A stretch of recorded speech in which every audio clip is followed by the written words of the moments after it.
Le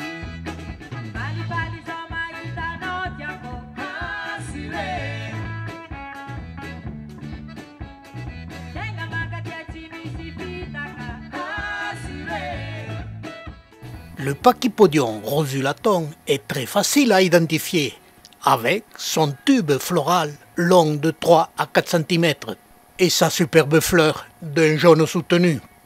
Malheureusement, pour admirer l'espèce type, qui prospère au sud de Madagascar, dans le secteur du Mont Saint-Louis, où il faut une organisation de plusieurs jours pour aller les admirer dans ces montagnes.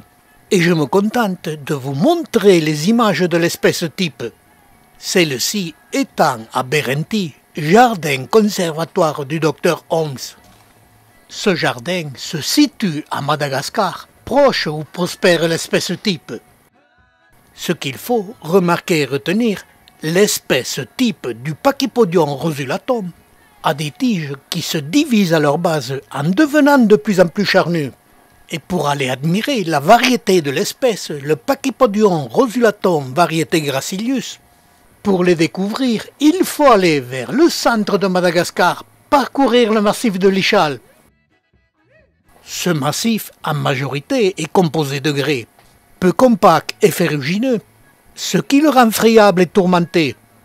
Et là, avec mon ami Roland, nous avons pu admirer le Pachypodium rosulatum variété gracilius.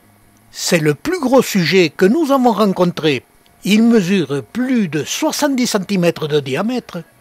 Par ses dimensions, il est exceptionnel, surmonté d'une trentaine de tiges dont la base a produit cet énorme codex. Ce qui est la grande et seule différence avec l'espèce type présentée en début de vidéo.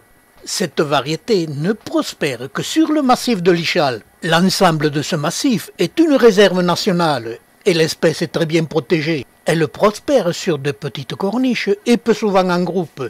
Et l'ensemble des plantes que l'on rencontre sont de petite taille et se présentent toujours avec ce petit codex plus ou moins rond à la base des tiges.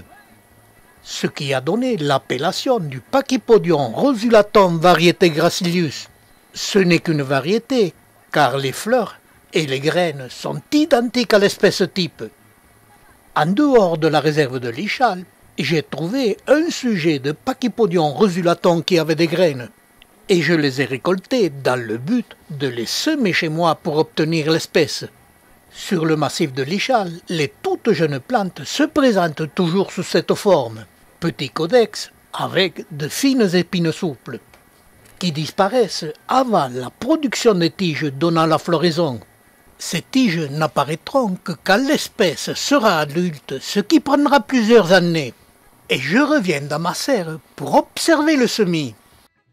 Le semis est facile, elles ont tout de suite germé. Là, le semis de 15 jours, qui se développe très bien, le voici 2 mois plus tard. Et 6 mois plus tard, il semblerait que les plantules commenceraient par produire leur codex, mais sans épines. Autre observation, il semblerait que les tiges qui donneront plus tard la floraison se développent, avant que le petit codex soit bien formé. De ce semis, je garde 2 sujets, et les voici 15 ans plus tard.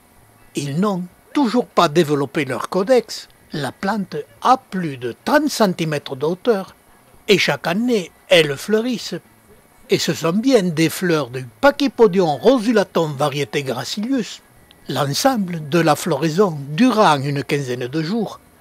Celle-ci très belle qui développe des fruits en forme de gousse, critère de la famille des Apocinacées, munis de poils à une extrémité, leur permettant de voyager emportés par le vent.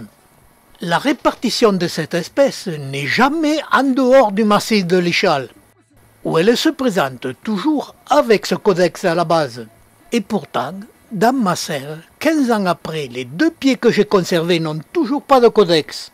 Et je cherche la raison de ce développement anormal.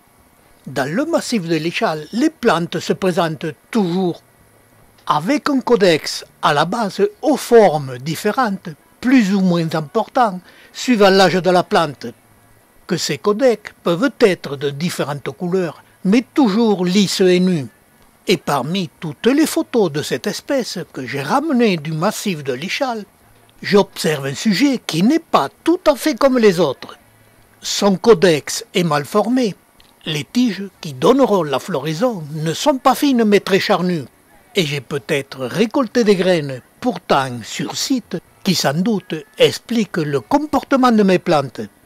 Mes deux pieds sembleraient ne pas vouloir développer des codex à leur base. Et j'en déduis, en pensant à la théorie de Darwin, que le développement de cette espèce qui a donné la variété Gracilius est dû au grès ferrugineux composant le sol de ce massif de l'Ichal qui a provoqué l'évolution de cette espèce Pachypodium rosulatum en variété Gracilius.